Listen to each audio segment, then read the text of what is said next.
This is America's first greatest generation.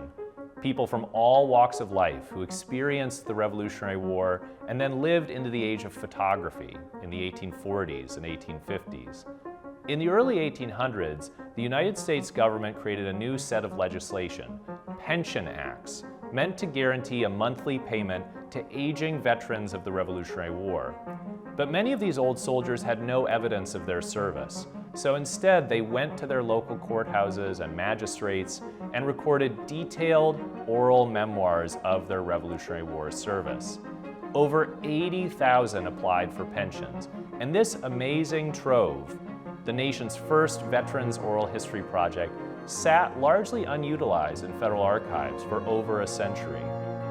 The museum's pension project pairs those pension memoirs with today's generation of veterans, asking veterans to reflect on similarities and differences between their service and that of people over 2 centuries ago.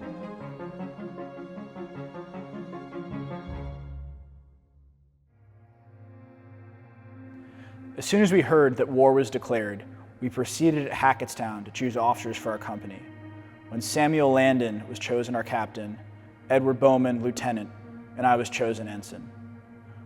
Was sent for our commissions and soon received them from Governor Livingston, being the first officers chosen in that neighborhood after independence was proclaimed. In 1832, a 77-year-old Revolutionary War veteran named Ezekiel Ayers met with a judge in Warren County, New Jersey.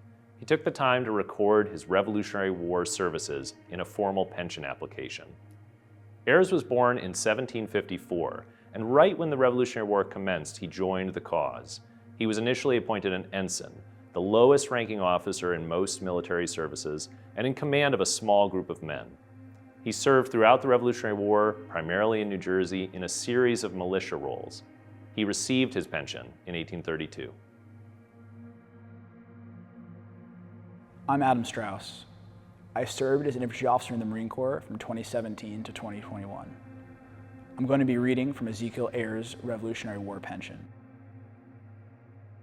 Going back to Ezekiel Ayers' time, the fact that he needed a pension in the first place suggests a post-military life that was maybe a little bit scarcer than what he needed to provide for himself.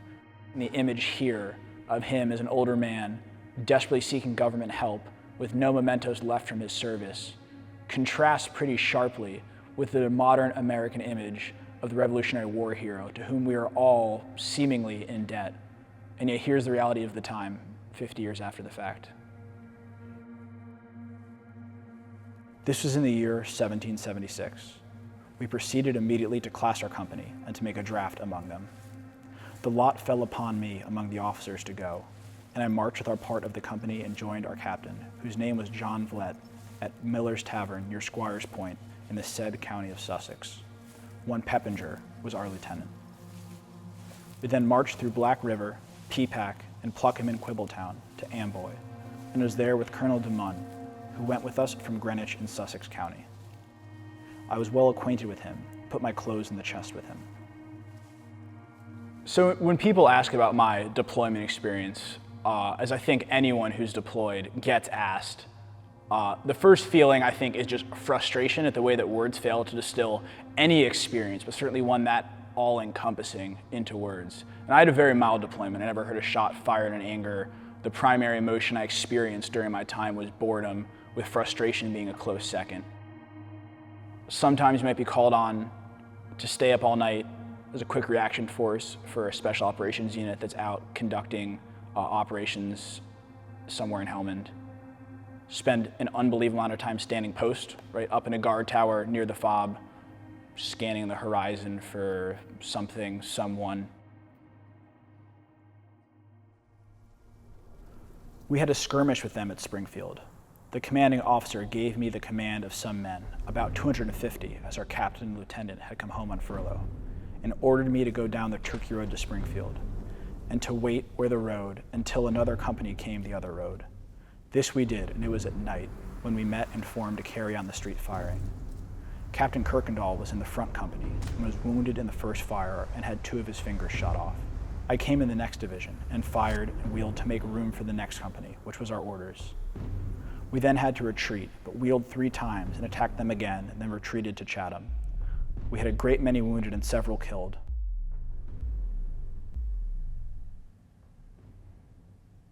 So I never saw combat during my time in the Marine Corps.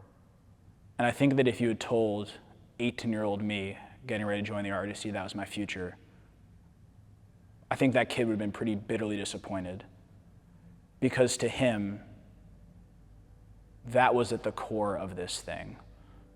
And certainly in a lot of military media, whether those are movies, works of fiction, memoir, whatever the case is, the real inflection point, right, when one goes from boy to man, is basically, hearing a bullet crack overhead for the first time and returning fire. On the back end of my experience, I think I can just simply say that I'm proud that I did everything that was asked of me. I think I'm prouder still that all my Marines came home, and that to me is more valuable than anything else in the world. End of story. Even so, I think that just the experience of truly being at the edge of the American empire was very eye-opening. I do feel like I learned a lot more about America on my deployment than I did about either Afghanistan or Iraq.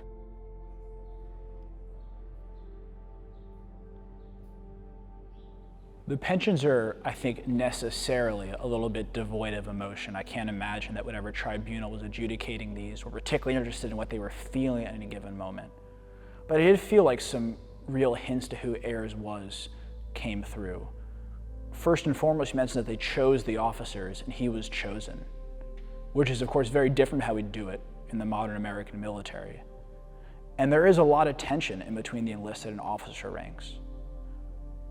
One of the main causes of that is a prerequisite for being an officer is a college degree, which has the effect of the officers being drawn by and large from a different segment socioeconomically of the American populace relative to the enlisted folks, which of course then begets the, preppy, soft college boy lieutenant stereotype. But as that preppy, soft college boy lieutenant, of course, I think we all want to believe that our guys would choose us, would elect us if given the opportunity. And I think Ayers, of course, in a very understated and factual way, had that about him, had that air of command, whatever it was.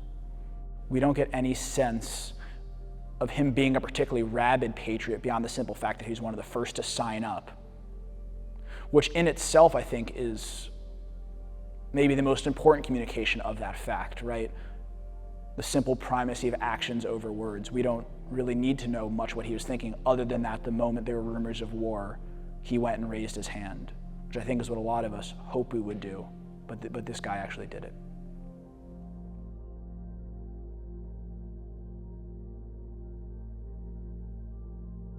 After the termination of the war, I took but little care of my commission, and rather expect it was burnt with a great many other of my papers, and I have no other documentary evidence of my service.